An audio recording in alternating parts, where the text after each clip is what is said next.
चलिए, तो कल यानी कि पिछली क्लास जो थी उस क्लास में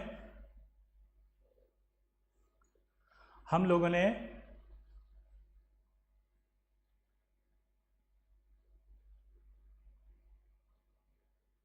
क्या कुछ पढ़ने में नहीं आया। चलिए, पिछली क्लास में हमने कुछ एग्जाम्पल दिए थे आपको। जैसे पहला मिल्क, तो आपको ये बताना था कि ये मिल्क जो है वो क्या होगा, मतलब ये milk homogeneous, heterogeneous, mixture, pure क्या होगा वो आपको बताना है। ठीक है, तो चलिए बताइए फटाफट, आपने होमवर्क किया होगा। प्रणाम सर, पद्माक्ष खंडेलवाल प्रणाम, आपका स्वीकार किया जाता है। चलिए अगला कोलाइडल, नहीं अपन ने कोलाइडल की बात ही नहीं की ना, अपन को तो होमो, हेट्रो या फिर आपको जो है वो प्योर, ठीक है, इस तरह से नाम देने जो अपन ने कल लिखे थे। Shambhavi, emulsion, hetero, hetero, hetero, homo, hetero, तो देखिए कुछ बच्चों ने बिल्कुल सही लिखा है कि एक कोलाइडल सॉल्यूशन है, और जो कोलाइडल सॉल्यूशन होते हैं वो हेट्रो होते हैं, तो ये हेट्रोजीनस है। चलिए, ब्लड के बारे में आपसे पूछा जाएगा तो बताइए ब्लड क्या है।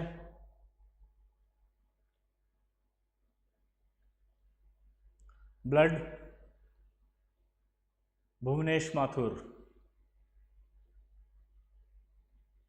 वाह, उत्कर्ष प्रभात ने तो सारे आंसर लिख के दे दिए, बोला टेंशन ही नहीं है, जितनी आप दोगे वो सारे एक साथ लिख देता हूं मैं।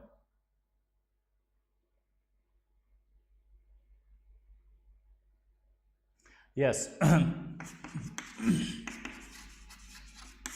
ब्लड भी हेट्रोजीनस है। क्या है? हेट्रोजीनस। ठीक है, चलिए अब इसके बाद आपसे पूछा था सोप। सोप क्या होता है बताइए।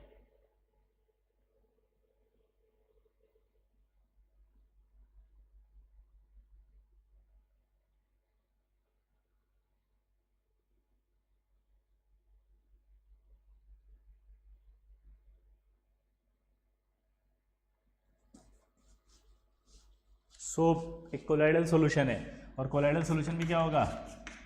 हेट्रो। इसके बाद मैंने बोला था आपसे कि कोल्ड ड्रिंक,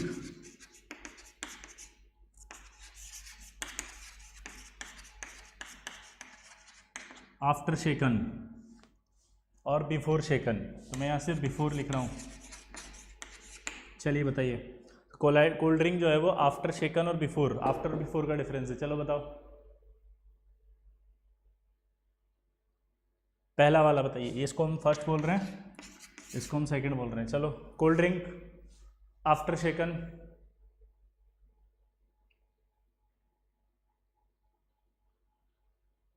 पता नहीं, very good. Alpana, hetero, Prajwal hetero, Sudarshan hetero, Pappu Kumar, कैसे हैं पप्पू जी? सब ठीक है? घर पे सब सुरक्षित हैं? चलिए, Devansh, Saumitra Nayak hetero, first hetero, Anisha Yadav hetero, emulsion hetero, Mahandeep Parida hetero. अब इधर देखो, कोल्ड ड्रिंक आफ्टर शेकन और बिफोर शेकन, तो आफ्टर शेकन हो जाती है हेट्रो, लेकिन अगर बिफोर शेकन बात करें तो बिफोर शेकन जो है वो ये क्या होगी? होमो। चलिए, अब हम इनके कैसे हुआ ये एक्सप्लेनेशन समझते हैं। ठीक, तो पहले कोल्ड ड्रिंक से चालू करते हैं। जब कोल्ड ड्रिंक बनाई जाती है तो कोल्ड ड्रिंक के अंदर हम CO2 को भेजते हैं। कोल्ड ड्रिंक एक्चुअली में क्या होती है? पानी होता है, CO2 गैस होती है, और कुछ आपके क्या कहते हैं, इंग्रेडिएंट्स होते हैं जो कि आपके टेस्ट या आपके फ्लेवर या आपका कलर या स्मेल वगैरह देते हैं, तो वो सब मिक्स होते हैं। तो जब इनको पैक किया जाता है तो पैक करने पर जो है, इनको पैक करते समय इस तरह से प्रेशर करके गैस को भेजा जाता है कि वो जो गैस होती है वो सभी जगह इक्वली डिस्ट्रीब्यूट हो जाती है। और जब वो इक्वली डिस्ट्रीब्यूट होगी हर जगह अगर, तो इसका मतलब ये निकलेगा कि वो होमोजीनस मिक्सचर है। तो जब आप बिफोर शेकन लेते हो तो होमोजीनस है, क्योंकि CO2 हर जगह इक्वल होती है।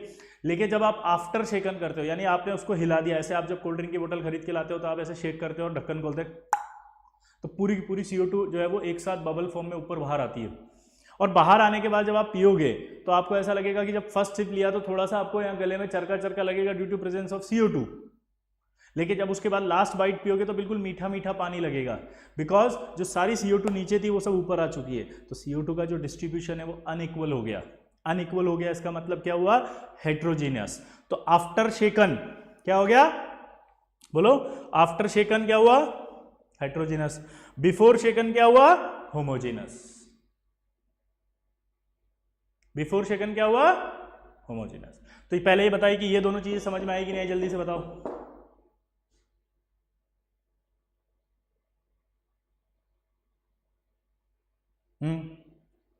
अनीशा यादव क्वेश्चन मार्क किस लिए बेटा? जल्दी बोलो।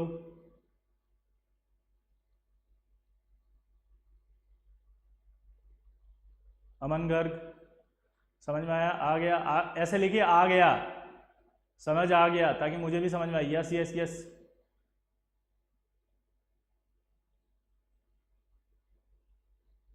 भाई ये अभी तो मैंने स्टार्ट भी नहीं किया, तो पिछली क्लास में लिखा थे अनलाइक कौन कर देता है यार? मतलब पढ़ाया नहीं, उसके पहले ही अनलाइक हो जाता है, और लाइक जो है वो सिर्फ 54 होता है। तो जिसको लाइक नहीं होता वो वीडियो क्यों देख रहा होता है? यहां लिखा आ रहा है कि आपके कितने बच्चे हैं ये, और ये लाइक वाला जो 54 दिखता है, और जो लाइव देख रहे होते हैं वो तो बहुत सारे दिख रहे होते हैं, और ये अनलाइक देखो तो 4 हो गए। अब अरे जिसको समझ में नहीं आया वो पूछो तो सही। मुझे तो लगता है अनलाइक वाले भी क्या बैठे रहते हैं क्या, कि विदेशी जो कहते हैं ना, जैसे कहते हैं दूसरे बिठा दिए जाते कि साला अनलाइक कर दो इनका वीडियो, तो ताकि पढ़ा ही ना पाए ये। और लाइक साला कुछ होता नहीं है, वो देखो 4 अनलाइक हो गया अभी। कोई बात नहीं, चलो हमें अपना काम कर रहे हैं, हम अपना बेस्ट देना चाहते हैं। हो सकता है हमारा बेस्ट आपके लिए वो बेस्ट नहीं हो जो आप चाहते हो, तो इसके लिए हम क्षमा चाहते हैं, परंतु हम पूरी कोशिश करते हैं एज अ टीचर कि हम अपना बेस्ट दे सकें।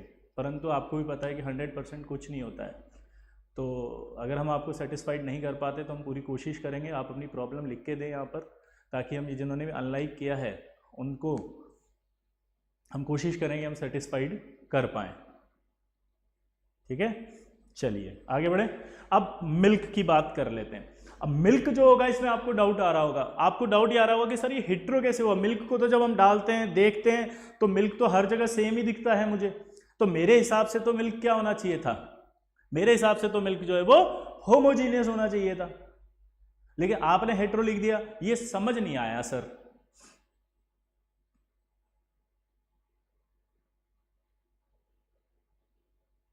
अब देखो इधर, जब मिल्क की बात करते हैं तो मिल्क एक्चुअली में कार्बोहाइड्रेट, प्रोटीन, ठीक है, लिपिड्स, आप समझ रहे हैं, फैट्स इन मैक्रोमोलिक्यूल से मिलकर बना होता है। ये जो मैक्रोमोलिक्यूल इसके अंदर होते हैं उनका डिस्ट्रीब्यूशन इक्वल नहीं होता है, ये अलग अलग डिस्ट्रीब्यूट रहते हैं। ठीक है, और जब आप दूध को गर्म करते हो और गर्म करके जब उसे ठंडा करते हो, तो ठंडा करने पर ये जो हैवी मॉलिक्यूल्स है ये लेयर पे आ जाते हैं, जैसे हम देसी में मलाई कहते हैं, अगर आपको याद हो। और वो मलाई आप ऐसे उठाते होंगे बचपन में, अगर आपको याद होगा तो सीधा अंदर। किस किस ने किया है ऐसा? चलो बताओ। कई बच्चों ने किया होगा। ठीक है, फ्रिज में रखा रहता है दूध, फ्रिज खोला, उठाया और खा के भाग गए। तो वो जो हैवी मॉलिक्यूल्स थे वो ऊपर आ जाते हैं। तो ये जो मॉलिक्यूल जिसे मलाई कहते हो, ये मलाई है आपके मैक्रोमोलिक्यूल्स, इनका डिस्ट्रीब्यूशन इसके अंदर इक्वल नहीं होता है, इसलिए हेट्रोजीनियस है। और एक खास बात आप बता दूं कि ये एक कोलाइडल सॉल्यूशन भी है। क्या बोला, जल्दी बताओ? ये कोलाइडल सॉल्यूशन भी है। अब मैं आपको थोड़ा सा कॉन्सेप्ट बताता हूं। जितने भी कोलाइडल सॉल्यूशन होते हैं सब हेट्रोजीनस होते हैं। अभी नेक्स्ट डाउट आएगा, कोलाइडल सॉल्यूशन हेट्रोजीनस होते हैं? वेरी गुड, हमें समझ में आ गया। आपने समझाया है, समझ में क्यों नहीं आएगा? लेकिन सॉरी टू से सर, ये कोलाइडल सॉल्यूशन क्या होते हैं, ये भी डाउट आएगा अभी। तो मैं शुरू से शुरू करता हूं। हमारे पास 3 टाइप के सॉल्यूशन है बेसिकली, अगर देखा जाए तो। पहला होता है ट्रू सॉल्यूशन। ट्रू सॉल्यूशन उसे कहते हैं जिसमें पार्टिकल का साइज हमें आंखों से दिखाई नहीं देता। क्या बोला मैंने, बताओ? ट्रू सॉल्यूशन उसे कहते हैं जिससे हमें पार्टिकल का जो साइज है वो आंखों से दिखाई ना दे। और जो ट्रू सॉल्यूशन होता है वही आपका क्या होता है? Homogeneous mixture. जैसे नमक को पानी में डाल के आप डिसॉल्व करो, तो जब आप नमक को पानी में डाल के डिसॉल्व करेंगे, जब आप नमक को पानी में डाल के डिसॉल्व करेंगे, तब आपको ये समझ में आएगा कि सारा नमक पूरी तरह से डिस्ट्रीब्यूट हो गया। तो क्या नमक के पार्टिकल आपको पानी में दिखाई देते हैं? नहीं, नमक के पार्टिकल आपको पानी में दिखाई नहीं देते हैं, जिसकी वजह से वो क्या होता है? होमोजीनस। अब कोलाइडल सॉल्यूशन वो होता है जिसमें हमें आंखों से पार्टिकल का साइज दिखाई भी दे सकता है और नहीं भी दिखाई दे सकता। क्या बोला, जल्दी बताओ? दिखाई भी दे सकता है और नहीं भी दिखाई दे सकता। इस बेसिस पे कोलाइडल सॉल्यूशन को दो पार्ट्स में डिवाइड किया जाता है, एक लाइपोफिलिक और एक लाइपोफोबिक। लाइपोफिलिक और लाइपोफोबिक। फोबिया, फोबिया का मतलब होता है डर, डर से हम दूर भागते हैं, है ना। तो लाइपोफोबिक वो होंगे कोलाइडल सॉल्यूशन जिसमें हमें पार्टिकल का साइज दिखाई देगा आंखों से। लाइपोफिलिक, फिलिक मतलब होता है अट्रैक्शन, स्नेह। तो यानी ऐसे जो स्नेह यानी पास पास रहेंगे, अट्रैक्टेड रहेंगे, तो पार्टिकल का साइज दिखाई नहीं देगा। तो दोबारा से बोल रहा हूँ, कोलाइडल सॉल्यूशन वो हैं, दो तरह के होते हैं, एक लाइपोफोबिक, एक लाइपोफिलिक। लाइपोफोबिक, फोबिक मतलब फोबिया, फोबिया यानी डर, डर यानी दूर, यानी कि ऐसे कोलाइडल सॉल्यूशन जिनमें हमें पार्टिकल का साइज आंखों से दिखाई देगा। और लाइपोफिलिक, फिलिक मतलब अट्रैक्शन, स्नेह, तो वो आपको ऐसे कोलाइडल सॉल्यूशन बनेंगे जो आंखों से दिखाई नहीं देगा, जिसमें पार्टिकल का साइज। और एक होता है सस्पेंशन। सस्पेंशन जो होता है वो क्लियरली आपको पार्टिकल का साइज दिखाई देता है, उस सॉल्यूशन को कहा जाता है। जैसे मिट्टी, मिट्टी को अगर आप पानी में डाल दें तो मिट्टी को पानी में डालने पर मिट्टी के पार्टिकल हमेशा पानी में दिखाई देंगे, तो इसका मतलब वो क्या कहलाएगा? सस्पेंशन। तो सस्पेंशन हमेशा ही आपको पार्टिकल का दिखाई देगा, उस सॉल्यूशन को कहा जाता है। तो जब सस्पेंशन होगा तो क्लियरली हेट्रोजीनस, और जब ट्रू सॉल्यूशन होगा तो क्लियरली होमोजीनस।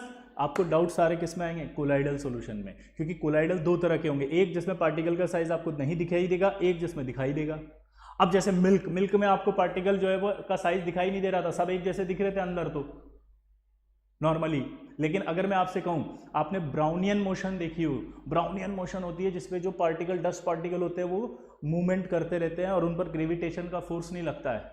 तो ब्राउनियन मोशन को देखने का एक तरीका सिंपल सा बताता हूं। सर्दियों में अगर हम उठते हैं तो रोशनदान जो होती है, खिड़की होती है ना, खिड़की में छोटे छोटे छेद होते हैं, वहां से सनलाइट हमारे रूम में आती है। तो सनलाइट को जब आप देखोगे तो उसमें डस्ट पार्टिकल मूवमेंट करते हुए दिखेंगे, that is called Brownian motion. तो ये पार्टिकल का साइज आपको दिख रहा है, इसे एरोसोल भी कह सकते हो आप। तो एरोसोल क्या हो गया? Colloidal solution. और अगर कोलाइडल हो गया तो वह हेट्रोजीनस हो गया। क्या हो गया? हेट्रोजीनस। ठीक है, यहां तक समझ में आ गया सबको? अब मैंने क्या किया है कि अगर मैं पूरी केमिस्ट्री की बात करूं तो टोटल हमारे पास 9 सॉल्यूशन होते हैं, और 9 सॉल्यूशन में पहला सॉल्यूशन होता है gas gas solution. Gas gas solution जो होता है वो हमेशा ट्रू सॉल्यूशन होता है, और गैस गैस ट्रू सॉल्यूशन होता है। इसका मतलब गैसेज आपस में जब भी एक दूसरे में मिक्स होंगी तो उनका डिस्ट्रीब्यूशन इक्वल होगा, इसलिए वो हमेशा होमोजीनियस मिक्सचर होगा। तो 9 में से एक जो होगा हमेशा होमोजीनियस मिक्सचर हो गया। और बाकी जितने भी होते हैं 8 टाइप के कोलाइडल सॉल्यूशंस होते हैं। कितने? 8। तो वो 8 टाइप के जो कोलाइडल सॉल्यूशन है उनके जो भी एग्जांपल है वो सारे के सारे क्या होंगे? हेट्रोजीनियस। और इसके लिए आपको मैंने एक डीपीपी अपलोड की है, आप उस डीपीपी को लर्न करेंगे। नेक्स्ट क्लास में मैं उस डीपीपी का टेस्ट लूंगा यहाँ पर क्वेश्चन पूछ के, और आपको ये बताना है कि ये वाला जो है वो होमो है या हेट्रो है, और अगर हेट्रो है तो कौन सा वाला है। जैसे उसमें एग्जांपल लिखा होगा इमल्शन, इमल्शन का एग्जांपल, उसमें लिखा होगा एरोसोल, तो एरोसोल का एग्जांपल।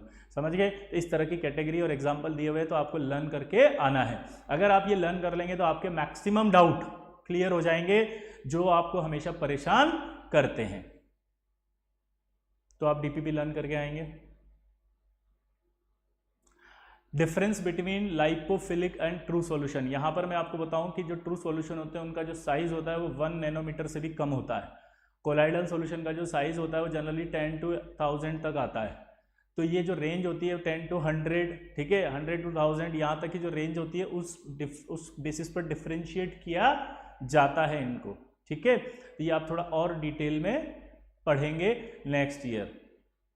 लास्ट पॉइंट दोबारा बोल दें, लास्ट पॉइंट में दोबारा से बोल देता हूँ कि लाइपोफिलिक और ट्रू सॉल्यूशन में क्या डिफरेंस है। तो ट्रू सॉल्यूशन का साइज जो होता है वो और कम होता है पार्टिकल का, और जो लाइपोफिलिक है उसमें पार्टिकल का साइज थोड़ा बड़ा होता है। ठीक है, तो जब आप आँखों की बात करते हैं तो आँखों से तो दिखाई नहीं देगा, लेकिन जब आप किससे देखोगे, किसी लेंस से या कोई भी जो डिवाइस होती है जिससे हम पार्टिकल को ज़्यादा रेजोल्यूशन के साथ देख सकते हैं, तो उस डिवाइस से आप उसको देख सकते हो, तो कोलाइडल सॉल्यूशन। ट्रू सॉल्यूशन में वो दिखाई नहीं देगा। तो ये डिफरेंस आएगा माइक्रोस्कोपिक लेवल पर।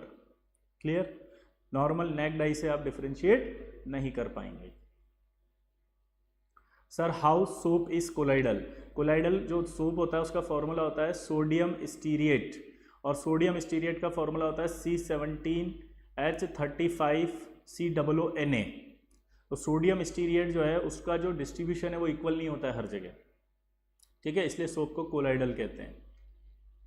समझ गए? अब अगला देखो ब्लड।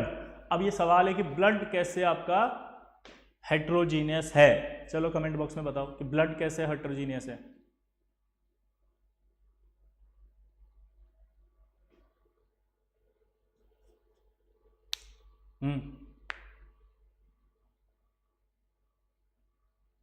जल्दी बताओ। COONA, नंदन बॉस, NaH नहीं। हाँ, Himanshu Sharma, plasma centrifugation, soap is organic compound और नॉट। हाँ, ऑर्गेनिक भी बोल सकते हैं इसको। RBC WCR suspended plasma difference composition through oxygen of CO2 नहीं।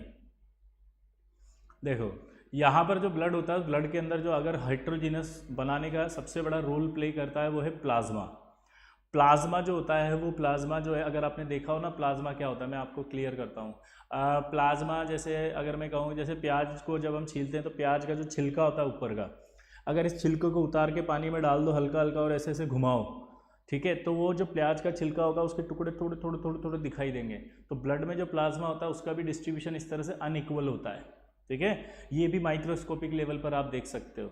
दैट्स वाई ब्लड भी कोलाइडल के अंदर रखा जा सकता है, और इसीलिए इसको क्या बोलते हैं अपन, हेट्रोजीनस, क्योंकि उसमें प्लाज्मा का डिस्ट्रीब्यूशन इक्वल नहीं होता।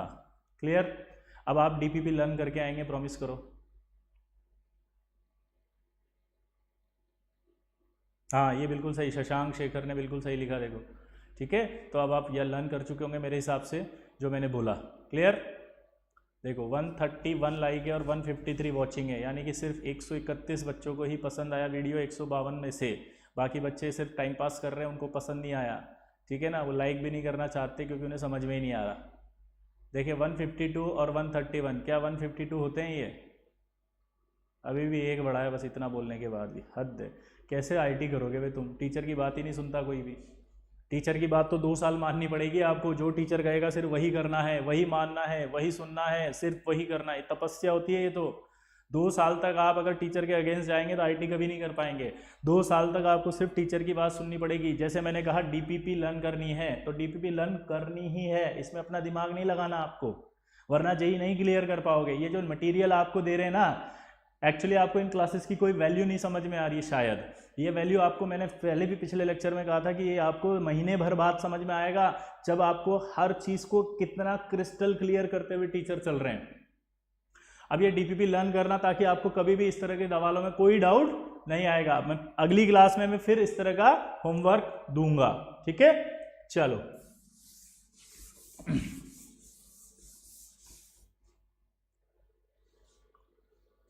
Promise, very good.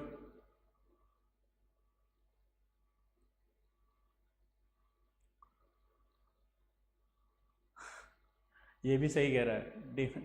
चलिए, हाँ, तो मैं ये कह रहा था अब हम बात करते हैं जनरल केमिस्ट्री के अंदर। तो जनरल केमिस्ट्री की जो बात हो रही थी, तो जनरल केमिस्ट्री के अंदर अगर हम बात करते थे तो अगला टॉपिक आता है कि एटम। What is atom? ठीक है, व्हाट इज एटम? तो अगर एटम की बात करें तो एटम क्या होता है? चलो बताओ, बोलो एटम क्या होता है?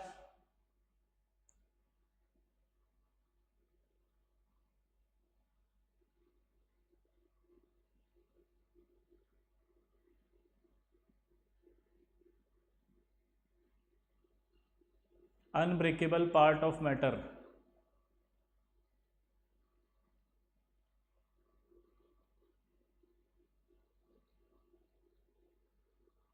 Smallest unit of matter, basic unit of element.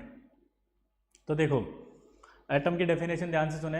N atom is a smallest unit of an element that may or may not exist, ठीक है, and take part in chemical reaction, यानी कि जो केमिकल रिएक्शन में participate कर सकता है और स्मॉलेस्ट यूनिट होता है एलिमेंट का, उसको हम क्या कहते हैं, एटम।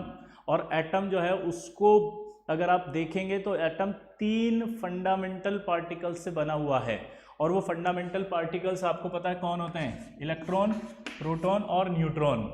कौन होते बताओ। अब आपसे पूछेगा कि इलेक्ट्रॉन जो है इसका सिंबल क्या होता है, तो इलेक्ट्रॉन का जो सिंबल है वो तो E- होता है। अगर आपसे बोले कि नोटेशन क्या होता है, तो नोटेशन हमेशा ये होगा। अगर इस इलेक्ट्रॉन का आपसे चार्ज पूछा जाए तो वो आपका ये होगा कूलम में। और अगर इलेक्ट्रोस्टैटिक यूनिट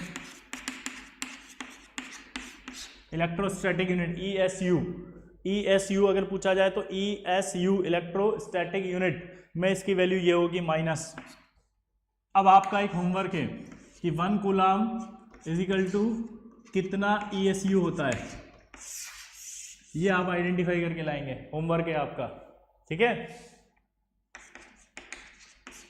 क्लियर। चलो इसके बाद अगर मैं मास की बात करूं तो जो इसका मास होगा वो आपको कितना होता है बताओ, 9.1 × 10⁻⁻28 ग्राम और 1/137 ऑफ हाइड्रोजन एटम। और अगर इसको डिस्कवर किया था तो किसने किया था, थॉमसन ने। तो आपको हर एक फंडामेंटल पार्टिकल की बेसिक नॉलेज होनी चाहिए। नोटेशन क्या होता है, ये जो नोटेशन लिखा मतलब उसको डिनोट कैसे करेंगे अगर आप करेंगे तो ये तो एक प्रेजेंटेशन होता है सिंपल। नोटेशन से हमें ये पता चलता है कि इसका चार्ज -1 है और इसका जो मास है वो ऑलमोस्ट 0 है। क्या पता चलता है बताओ, इसका यहाँ पर जो भी लिखा आता है वो चार्ज को रिप्रेजेंट करेगा और यहाँ जो लिखा रहेगा वो मास को रिप्रेजेंट करेगा। तो यहाँ से इसके नोटेशन से ये समझ में आएगा हमें कि यार 0 इसका मास होता है अप्रोक्सीमेट और माइनस जो है वो इसका चार्ज। चलो प्रोटॉन की बात करें। अब पहला प्रोटॉन को रिप्रेजेंट कैसे करते हैं, P,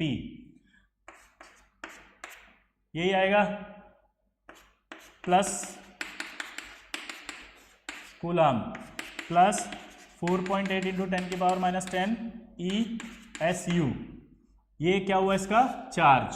चलो मास बताओ, 1.6275 × 10⁻⁻24 ग्राम। क्या ये सही है, जरा बताएं देख के।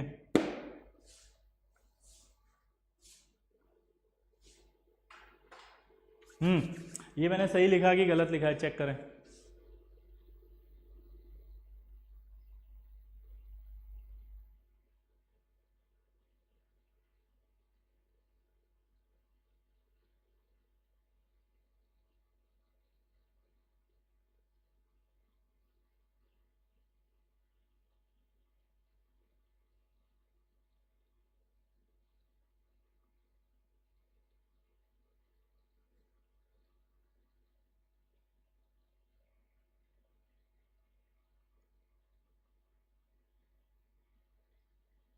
शोएब अख्तर नो, क्यों, तो फिर सही क्या है आप बताओ। आरकादीप पोद्दार पॉजिटिव, अरे पॉजिटिव तो है, पॉजिटिव की बात नहीं है। चलो अभी एक और लिखता हूं फिर उसके बाद बताना। न्यूट्रॉन, अच्छा इसकी खोज किसने की थी, चलो बताओ। प्रोटॉन का डिस्कवर कौन था, डिस्कवरर कौन है, लिख के बताओ। प्रोटॉन को डिस्कवर किसने किया था।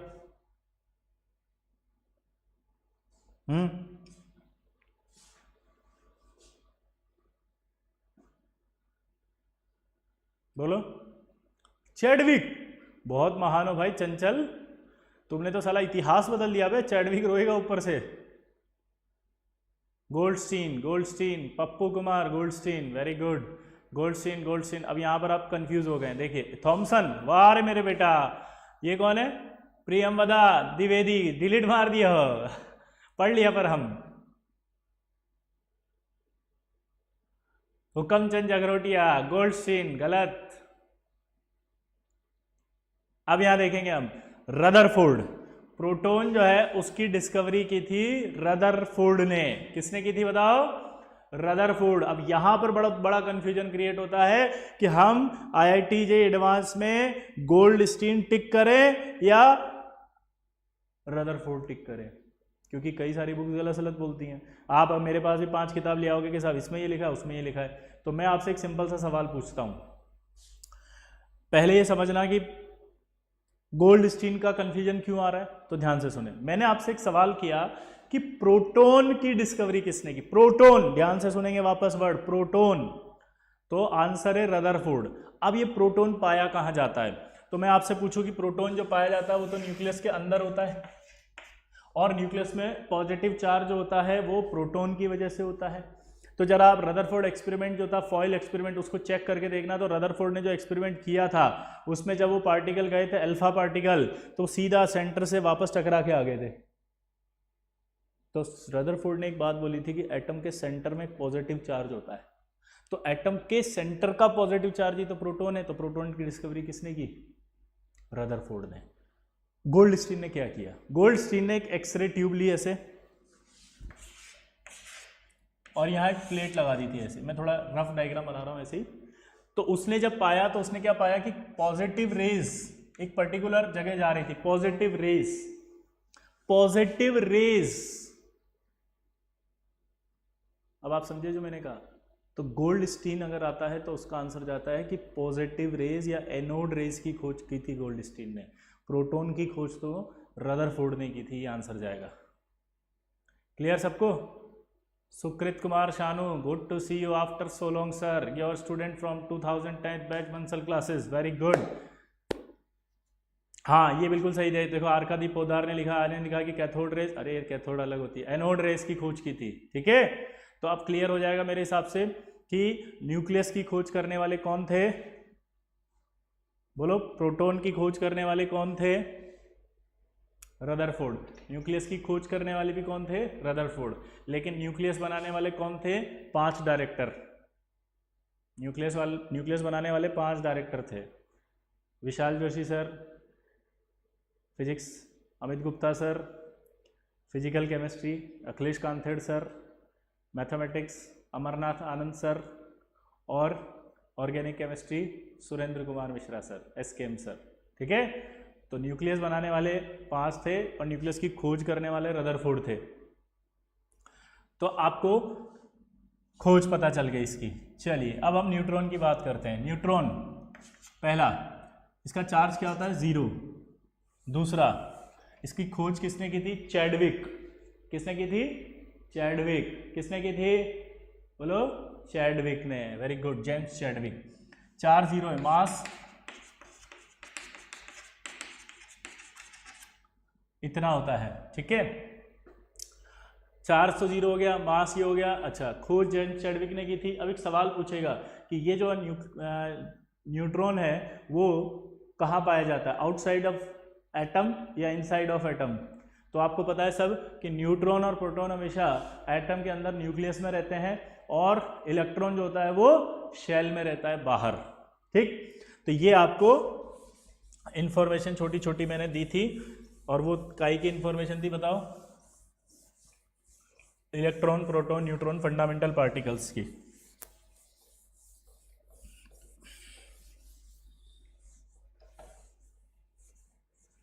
अब आगे की बात करते हैं अपन।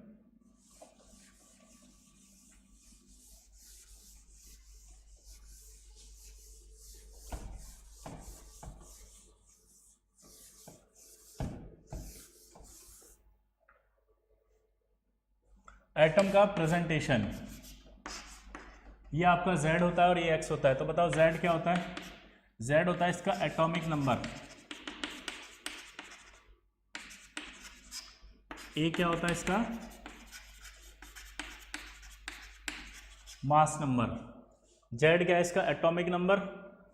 एटॉमिक नंबर होता है number of proton. Mass number होता है number of proton plus number of neutron. ठीक है, Z क्या होता है? Atomic number, number of proton, और A क्या होता है? Mass number, number of proton plus number of neutron. तो अगर आपसे पूछा जाए कि नंबर ऑफ न्यूट्रॉन निकालो तो क्या मैं A माइनस जेड कर सकता हूं? बताओ, हाँ या ना? बोलो।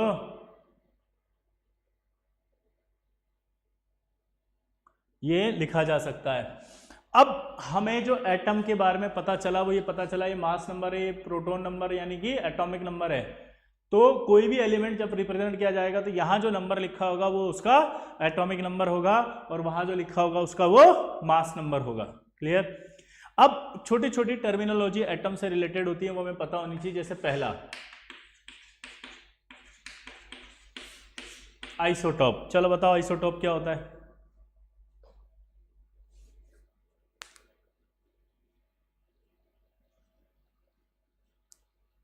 ये भैया अब थोड़ा कमेंट पे कंट्रोल करो। सोहन, श्री, समंथ, रमेश, वैदमाली, बाप रे गजब कर रहे हो भाई तुम। इधर ध्यान दो।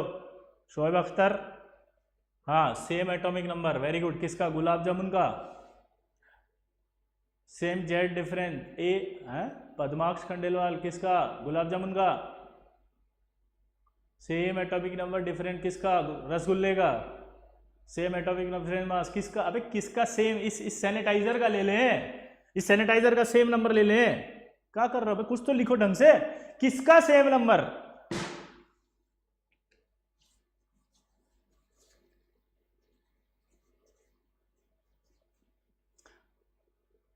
ये ऋषभ बदेरिया, इसने सही लिखने की कोशिश की है, वेरी गुड।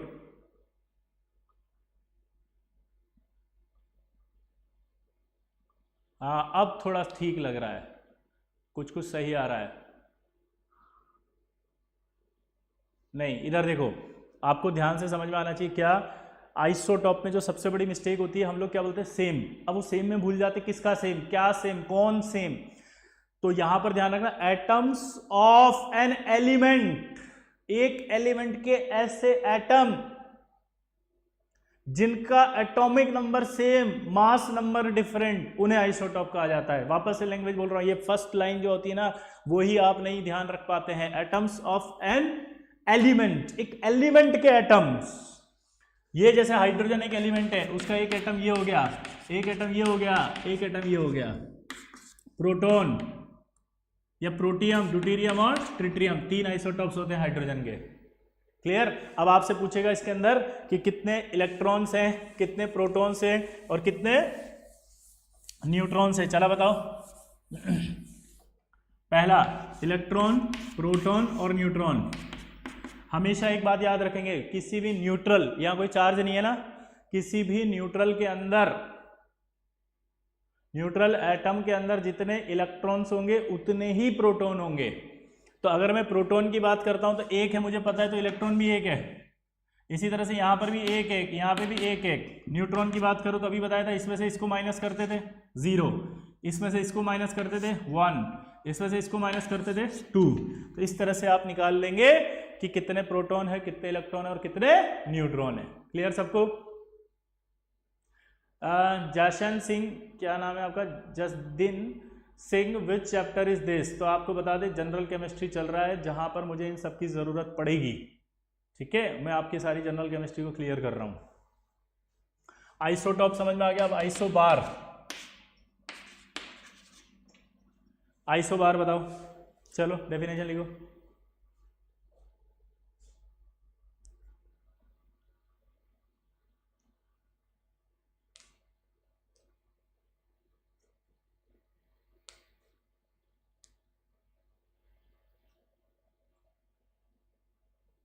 अल्पना पांडे ने सही लिखा, वेरी गुड अल्पना जी, आपके लिए तालियां। Rishikesh, atoms of a different element with the same. देखो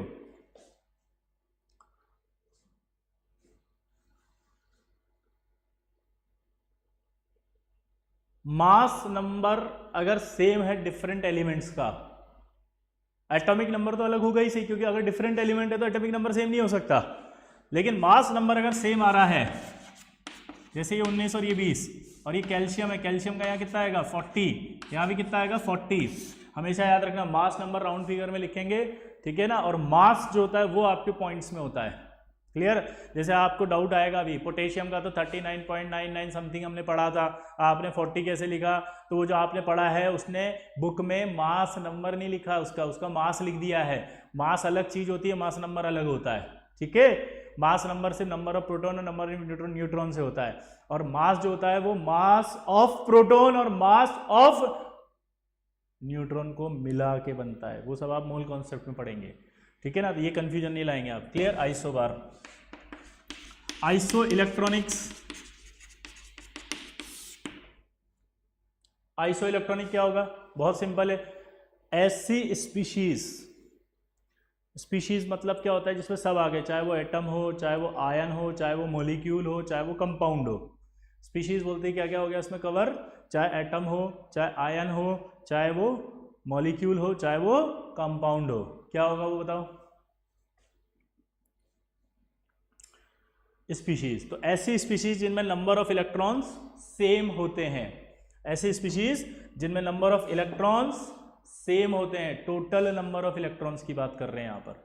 आपको total number of electrons count करने हैं, उन्हें क्या कहते हैं हम? Iso electronic. जैसे अगर मैं बात करूं हीलियम और लिथियम प्लस, आप बताओ इसके अंदर कि क्या ये आइसो इलेक्ट्रॉनिक हैं? चलो बताओ।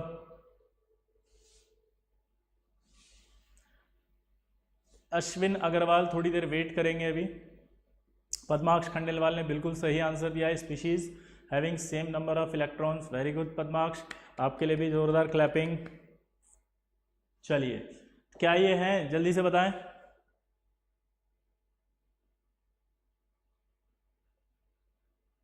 शाओमली yes, very good. Padmaksh Khandelwal no.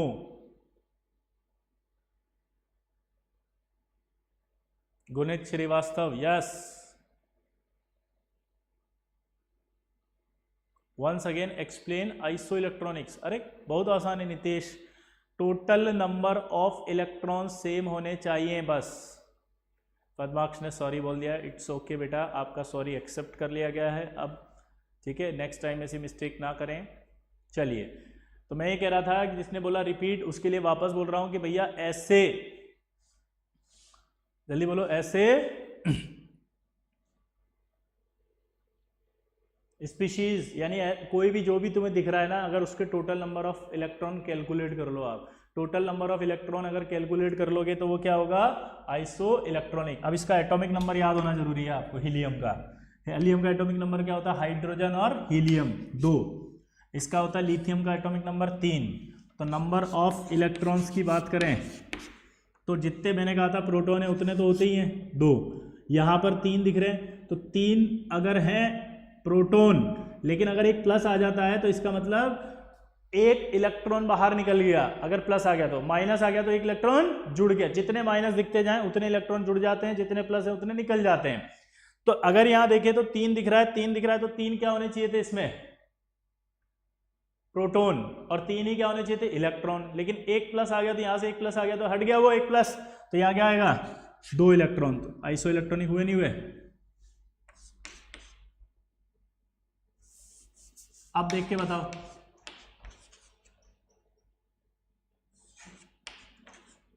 क्या ये आइसो इलेक्ट्रॉनिक है?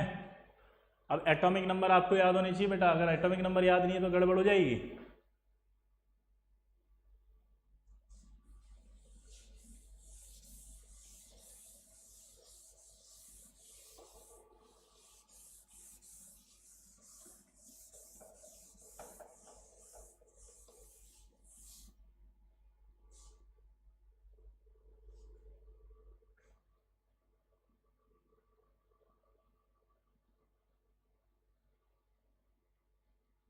यस, देखें इसमें 7 होते हैं, इसमें 8 होते हैं नंबर ऑफ इलेक्ट्रॉन। 7 तो ये थे और 3 माइनस हुए तो कितने हुए? 10। 8 और 2 और ऐड हो गए तो कितने हो गए? 10। अगर मैं फ्लोरीन माइनस लेता हूं तो क्या ये आइसो इलेक्ट्रॉनिक है? हाँ, क्योंकि फ्लोरीन में 9 होता है, एक और आ गया तो 10। नियोन लेता हूं तो नियोन का एटॉमिक नंबर तो वैसे ही पता है 10। सोडियम प्लस मैग्नीशियम +2, और एल्यूमिनियम +3। चलो बताओ, सोडियम प्लस में 10, क्योंकि 11 इसका है, 12 इसका, 13 इसका। 11 में से 1 गया तो 10 बचा, 12 में से 2 गए तो भी 10 बचे, और यहाँ भी 10 बचे। तो अब आप सोच सकते हो कि टोटल नंबर ऑफ इलेक्ट्रॉन्स कितने दिखाई दे रहे हैं इसमें, सब में 10। क्या दिखाई दे रहे हैं सब में, 10। तो इसको आइसो इलेक्ट्रॉनिक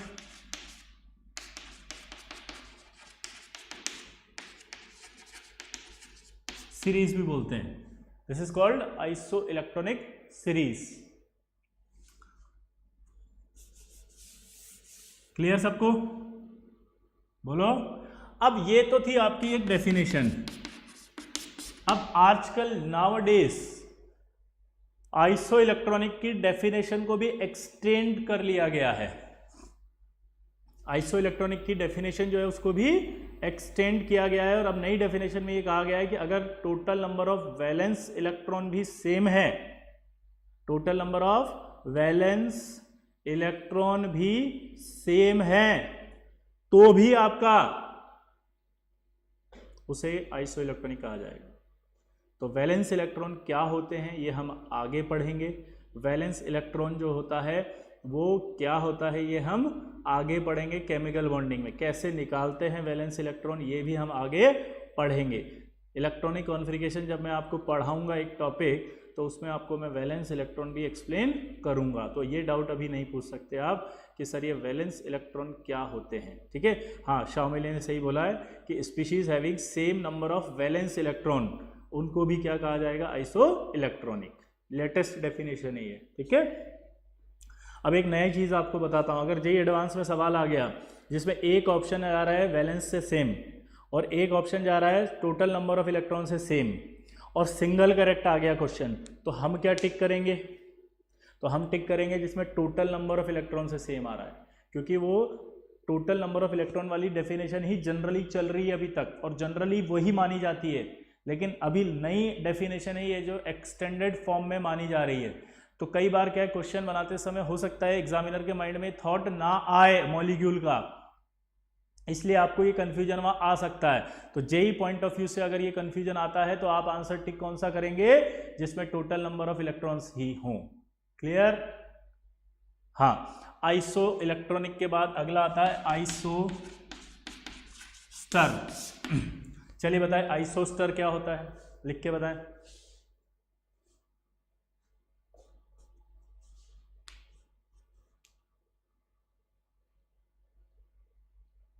बोले।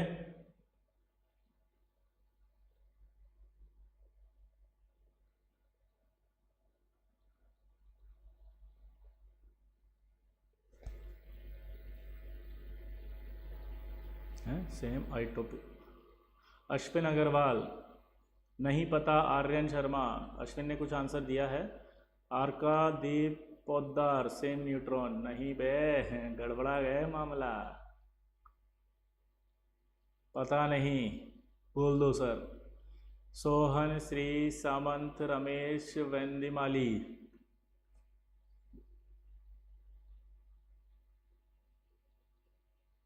नहीं, आइसोस्टर होता है species having same number of atoms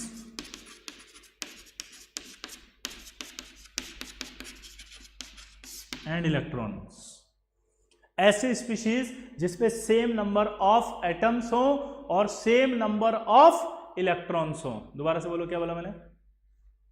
ऐसे स्पीशीज जिसमें सेम नंबर ऑफ एटम्स हो और सेम नंबर ऑफ इलेक्ट्रॉन्स हो, उन्हें क्या कहा जाएगा, बोलो।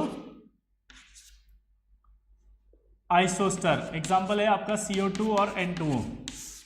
आपको ये बताना है कि क्या ये आइसोस्टर्स हैं। क्वेश्चन पूछेगा आपसे, चलो ट्राई करो। क्या ये आइसोस्टर्स हैं?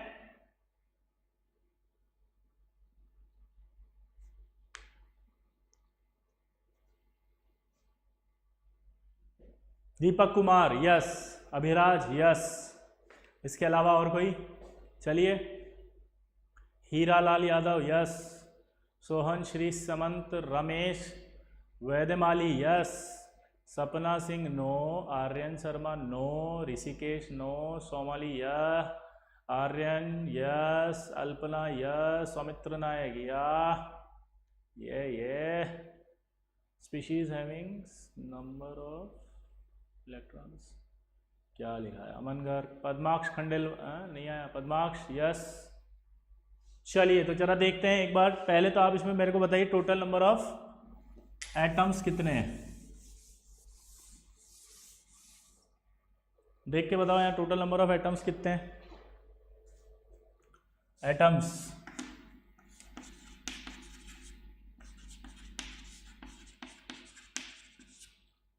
तो टोटल नंबर ऑफ एटम्स कितने हैं यार, 2 और 1 3, 2 और 1 3,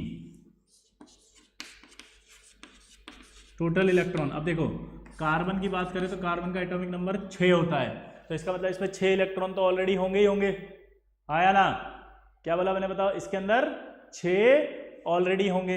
ऑक्सीजन का एटॉमिक नंबर जो होता है वो 8 होता है, तो इसमें 8 इलेक्ट्रॉन तो ऑलरेडी होंगे, तो 8 इंटू 2 6 प्लस 8 इंटू 2 टोटल कितना हुआ बताओ, 22, वेरी गुड। इधर बताओ नाइट्रोजन का एटॉमिक नंबर 7 होता है, तो 7 इंटू 2 तो ये हो गए प्लस 8 22, तो टोटल नंबर ऑफ इलेक्ट्रॉन्स 22, तो ये क्या हो गया आइसोस्टर्स। अगला बताओ आइसो बार क्या होता है, इसमें किसी को डाउट हो तो पूछ लो वापस।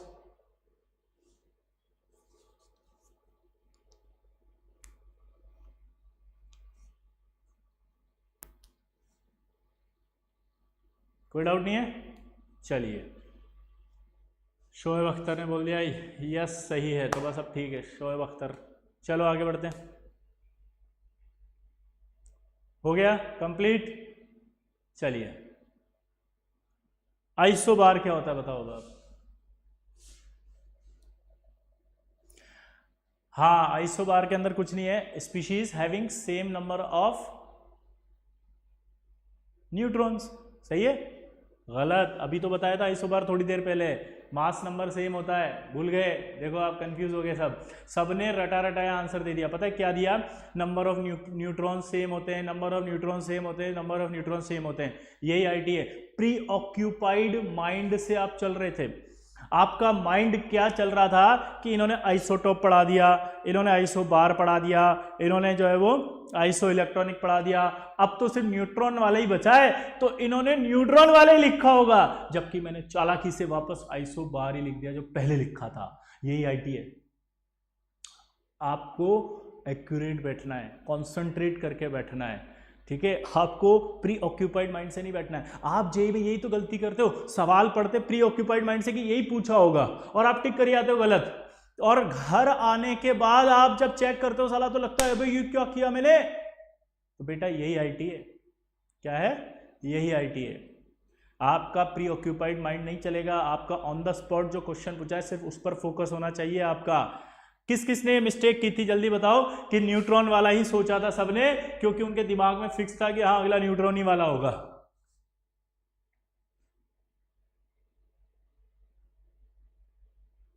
हाँ भाई 10 मिनट और पढ़ाएंगे, सारी टर्मिनोलॉजी खत्म करनी है मुझे, अभी आइसो डायाफर भी बचा हुआ है ना, तो जब तक वो कंप्लीट नहीं होगा तब तक पढ़ाएंगे। अभी घर पे ही तो बैठे हो साले, कौन सा तुम्हें गड्ढा खोदने जाना है, जो किसने पूछा ये, और कितना टाइम लगेगा, ये हर्ष अग्रवाल। क्यों भाई क्या हो गया, प्रॉब्लम है। चलिए तो यहां आइसोबार नहीं है, ये आइसो अब आएगा। आइसोटोन क्या होता है चलो बताओ, तो आइसोटोन होता है सेम नंबर ऑफ न्यूट्रॉन, उसे कहा जाता है आइसोटोन।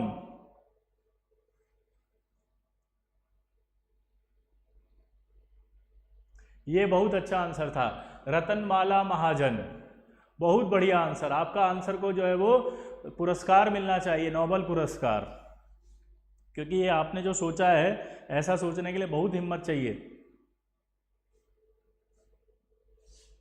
तो आइसोटोन भी हो गया, सेम नंबर ऑफ न्यूट्रॉन। अगला आता है आइसो डायाफर। अब ये आइसो डायफर क्या होता है, चलो बताओ।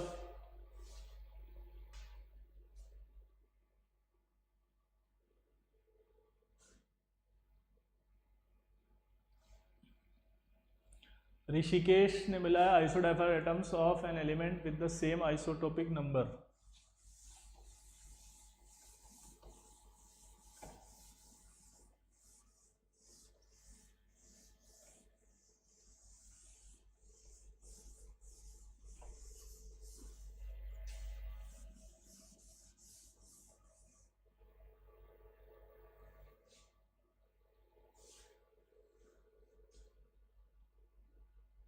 हाँ, सोमाली ने बिल्कुल सही लिखा है कि species, Somali species having same value, इसकी जगह हम बोलते हैं same number of n minus P.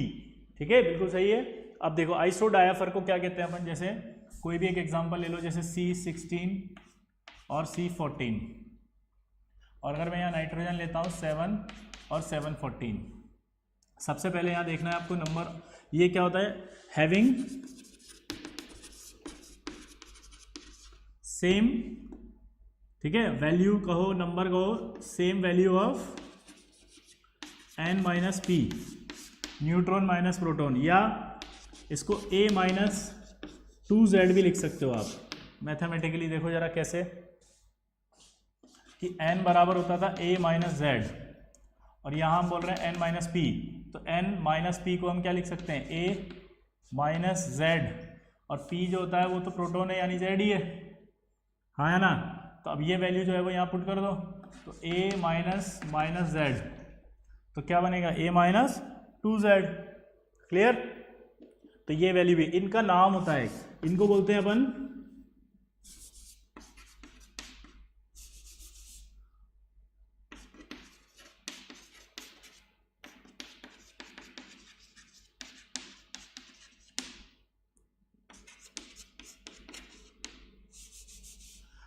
इसको बोलते हैं हम आइसोटॉपिक एक्सिस वैल्यू।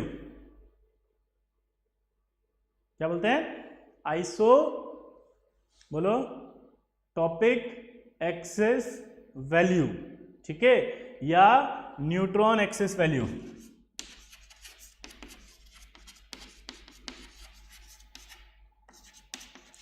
यानी कि आपसे बोलेगा species having same isotopic axis value या सेम न्यूट्रॉन एक्सिस वैल्यू। क्या बोला जल्दी बताओ, सेम आइसोटॉपिक एक्सिस वैल्यू या सेम न्यूट्रॉन एक्सिस वैल्यू, उन्हें क्या कहा जाता है जल्दी बताओ।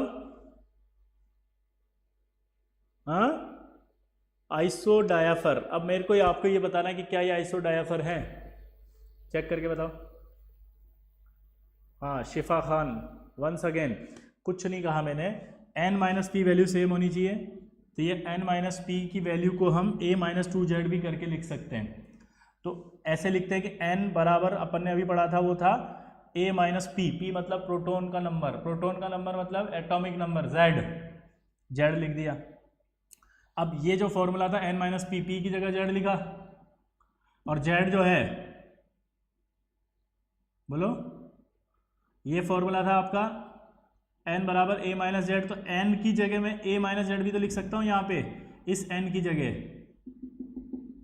तो जब मैंने n की जगह यहाँ a माइनस जेड रखा, तो यहाँ पर ये वही तो हो गया a माइनस जेड आया ना। तो ये आप सॉल्व करोगे तो a माइनस 2z हो जाएगा, ठीक है, ये भी लिख सकते हैं। तो ये आइसोडायफर भी हो गया।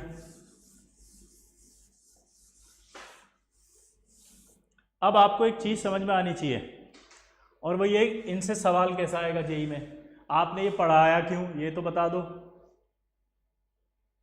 ठीक है भैया, किस किस को समझ में आ गया जल्दी बताओ फटाफट। अगर नहीं समझ में आया तो मैं दोबारा समझाऊं आइसोडायफर, क्योंकि सवाल आएंगे। अब आइसोडायफर फील नहीं आया, मतलब क्या होगा, मतलब ये होगा, अभी सवाल के थ्रू समझते हैं। जैसे कोई भी कंपाउंड है, आपको वो स्पीशीज दे देगा और कहेगा कि क्या ये दोनों स्पीशीज एक दूसरे की आइसोडायफर हैं क्या, तो आपको बोलना है हाँ आइसोडायफर हैं। कब, जब उन दोनों का n माइनस पी यानी न्यूट्रॉन माइनस प्रोटॉन का वैल्यू सेम आ जाए। समझिए, इस पे हम सवाल करेंगे अभी अच्छे अच्छे टफ सवाल। जैसे अल्फा, ये होता है अल्फा पार्टिकल। अल्फा पार्टिकल का जो प्रेजेंटेशन होता है वो होता है 2He4। ठीक है, जब हम कभी किसी x में से मान लो अल्फा निकाल दें तो बताओ यहां क्या लिखेंगे हम।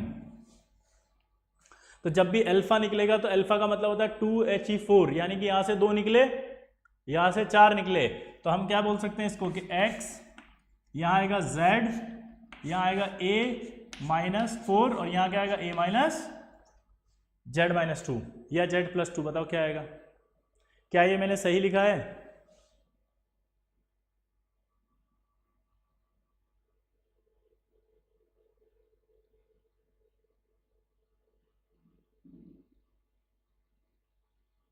हर्ष अग्रवाल, सर मेरे को समझ नहीं आया। बेटा आपको क्या समझ में नहीं आया? लिखना पड़ेगा, सर मेरे को समझ में नहीं आया, लेकिन क्या?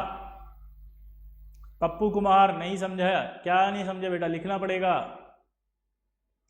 पप्पू कुमार, क्या समझ में नहीं आया बेटा? लिखना पड़ेगा।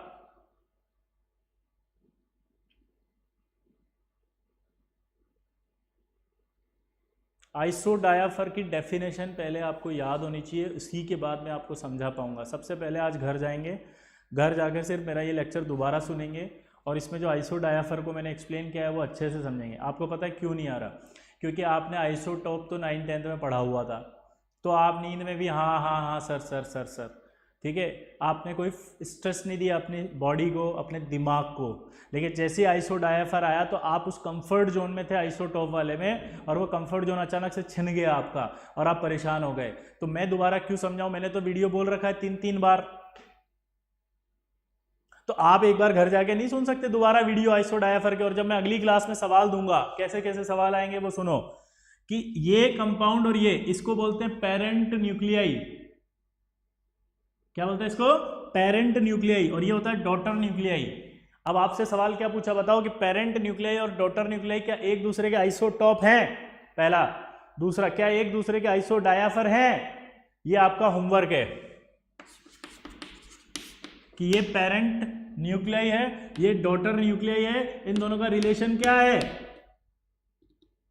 क्या ये एक दूसरे के आइसोटॉप हैं? क्या ये दूसरे के आइसोडायाफर हैं? समझ रहे? ये आपको निकाल के लाना है, ठीक? तो ये होमवर्क आपका है, आपको इस होमवर्क को कंटिन्यू करना है। क्लियर सबको?